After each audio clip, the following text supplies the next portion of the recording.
Words that nobody has ever said. But I was really looking forward to the episode about the 90s Celtics, the episode of Celtic City, which came out this week. I was so into it because to me, this is the most fascinating period of Celtics history. And ML Carr and Rick Pitino and the opening of the Fleet Center and the closing of the Boston Garden. To me, that this becomes a huge moment or era in Celtics history, because I grew up a little bit past the 90s Celtics, but it's weird thinking back on now because of such the glorious eras that they've had. And we obviously all knew about it, but kids of my generation and a little bit older than me, when we were growing up, it was tales of the past.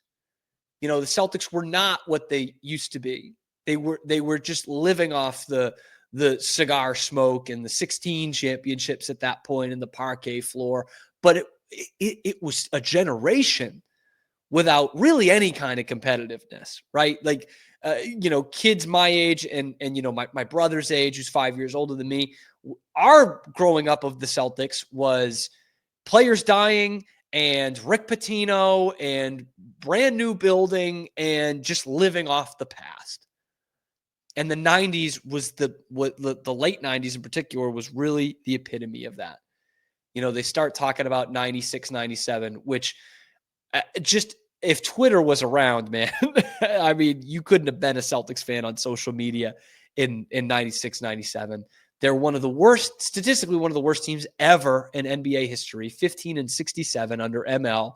And they are the odds-on favorite for sure to get the number one pick. And I'm sure everyone in the league thought that's what was going to happen, right? The Celtics, the Leprechaun, and Red Auerbach, and they're going to send ML to the draft lottery, and they're going to get the number one pick and get Tim Duncan and change the franchise. And they don't. They get number 6 and they get number 3, and ML's just sitting there with this, like, they called it the Mona Lisa smile. Like, is he even smiling? And that's like ML's basically last act as a member of the Celtics organization to go there, because Rick Pitino didn't want to, the new coach and president of the team. And it's like rock bottom in terms of Celtics luck. They had the next best player, Len Bias, the next guy to lead their franchise. He dies the next day after they draft him. Reggie Lewis, a bit overblown, but still, I mean, an all-star player, an absolute face of the franchise, a guy who was well ahead of his time. I mean, I say kind of a poor man's Kevin Durant. He drops dead. You have the worst season in the history of the franchise, and you're going to get this guy who then leads another team to a dynasty, and you don't get him either. And the sick irony of all of it, of all of that 97 draft, the sick irony is that they do draft a Hall of Famer. They get the number 3 pick, and they draft a Hall of Fame player. They draft an NBA Finals MVP. And that rat Rick Pitino traded him 51 games into his career. Could you imagine if that happened today? Like, genuinely, could you imagine if someone who was picked number 3 is traded halfway through their first year? If Jason Tatum, the number 3 pick in the draft, or Jaylen Brown, the number 3 pick in the draft, is traded 51 games into season number 1 for pennies, for nothing? This is not like the Andrew Wiggins trade where you trade the number 1 pick, but you also get Kevin Love. This was not that. And I've taken on this weird persona in the last couple of years where I'm a quasi Rick Pitino defender.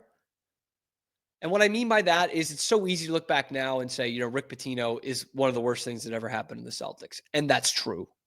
That's true, by the way. But it's these people that say, why did they ever do that? They never should have done that. That's 2020 hindsight. Because at the time, in 1997, there was no more slam dunk of a coaching hire than Rick Pitino. Okay? I mean, obviously, uber success at the college level, took Providence to the Final Four, national championship at Kentucky, which, by the way, gets to Kentucky. That's an absolute mess. The Unforgettables, they basically had the death penalty almost going into that his tenure with Kentucky. It was an absolute disaster, mired in scandal there. And by the way, he was a pretty good NBA coach too with the Knicks. And at this time, you start to see the kind of coach/president, coach/GM. And so to me, that's a slam dunk hire, other than the fact that Red Auerbach didn't really like him. And that probably should have been the writing on the wall. But I hate that revisionist history of, well, they took a college coach and made him the coach of the Celtics. Yeah, that was he was in his 40s. He was still young. Like, that was a no-brainer hire at the time in 1997. Now, did it work out? Of course it didn't. And what they hit on in the Celtic City doc in this episode, which is the key to it, is that the guy just had no goddamn patience. None. And he comes in here and he thinks he can make the Final Four in the first year, because that's what you do in college basketball. And he look at the scraps he had at Kentucky, and he made them into an Elite Eight team in year 2, I think it was, year 1. And you can't do that. That's not how you rebuild in the NBA. And you look at it, and you look at the top 10 draft picks that he did have. 3 years, he had 4 top 10 picks. Well, actually, he had 3 of them, but the guy, ML, had the one before. So the Celtics, in 4 years, had 3 top 10 picks. Antoine Walker, Chauncey Billups, Ron Mercer, and Paul Pierce. That right there should have been the core of a championship team. You mean to tell me in the early to mid 2000s that team with that core couldn't have competed with the 76ers, AI 76ers, the New Jersey Nets with Kidd and Vince Carter, the Pistons? Who knows if the Pistons would have been there, because their best player was on your team. You mean to tell me that core, that team couldn't have competed with those guys? And by the way, they did make it to a conference finals in 2002. That team absolutely would have been playing in the NBA finals. You would have reignited Celtics Lakers, and we would have started this thing 6 or 7 years before we actually did, which happens in 2008. But Rick Pitino thinks he can turn it around year 1 and be college coach Rick, which I don't have much sympathy for, because he had already been an NBA coach.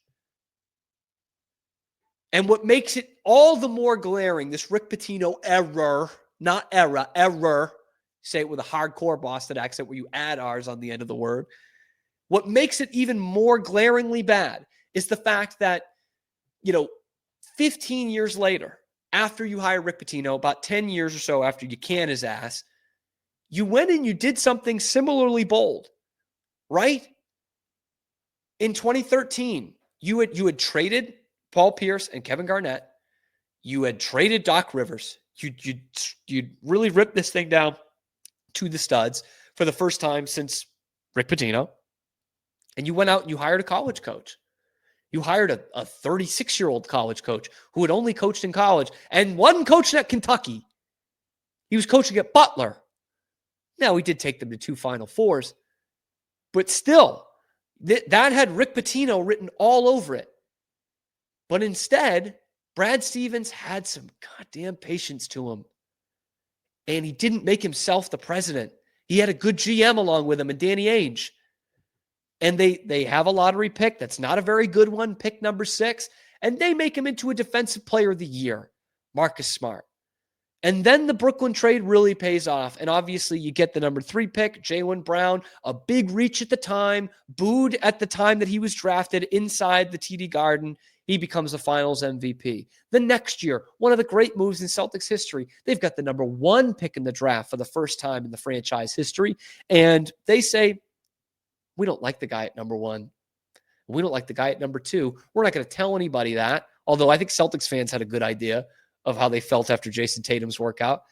And they trade to number 3 to get the guy they want at number 1. That's the difference here. The Celtics made good picks in those 3 years with the 4 top 10 picks. Ron Mercer, good role player, could have been absolutely a good role player on a good team. Antoine Walker, heck of a player. Paul Pierce, Hall of Famer. Chauncey Billups, Hall of Famer. But they didn't have the right guy. They did not have the right guy in charge, not by a long shot.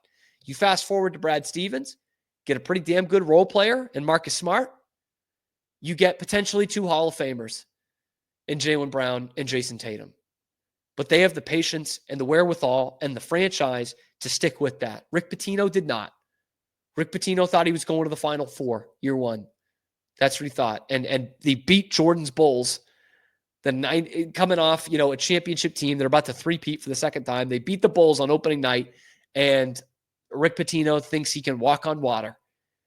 And it becomes this dark, dark time in Celtics history. And I mean, he's telling the GM, he's writing letters to the GM saying he's got to lose 45 pounds. The GM has to lose 45 pounds. I don't know about you guys. I don't give a shit how many cheeseburgers the GM eats if he can pull off the deals and find the right guys and make the right draft picks. I don't care. Rick Pitino does because he's an asshole. And as I said on the Pete Souza show earlier today, he comes off just well enough in the documentary that people who aren't Celtics fans, who don't know the whole story, are seeing that. And they see the letter in there and they're like, oh, that's kind of crazy. But he comes off just well enough that I think a lot of non-Celtics fans are like, yeah, maybe it wasn't as bad as they make it out to be. It was. It was, because they had a golden opportunity to get back to championship form, get back to glory years, get back to another Celtic pride era. But Rick Pitino could not get out of his own way, and he took the Celtics down with him. Look at Rick's career. He took Iona to the tournament. St. John's won the Big East this year. National championships at Kentucky and Louisville. Well, one of those vacated. Knicks in the playoffs. Providence to the Final Four. The only place he did not succeed, the only place, was as head coach and president of the Boston Celtics, because he panicked and he trades Hall of Famers. He brings in tall guy after tall guy after tall guy. And this once proud franchise is once again well in the shitter. And you get kids like me who grow up in the 2000s, and you just have stories of the Celtics. You don't have your own. Now, granted, I got it when I was 11, so I didn't have to wait terribly long. My brothers, they had to wait a little bit longer. But it could have been, they should have been in dynasty mode by the early to mid 2000s. They should have been one of the creams of the crop of the NBA. And we should be talking about banner number 20 or 21 at this point. Just my opinion. Let me know what you guys think in the comments below. Is Rick Pitino the worst thing that's ever happened to the Boston Celtics? Let me know in the comments section below. Be sure to like the video, subscribe to the channel. Only about 10% of you watching are actually subscribed to the channel. Hit that subscribe button. We're bringing you nothing but Boston sports content every single day. So check out the other videos on the channel here. We come to you live on YouTube, high noon Eastern time, 5 days a week, and then wherever you get your podcast.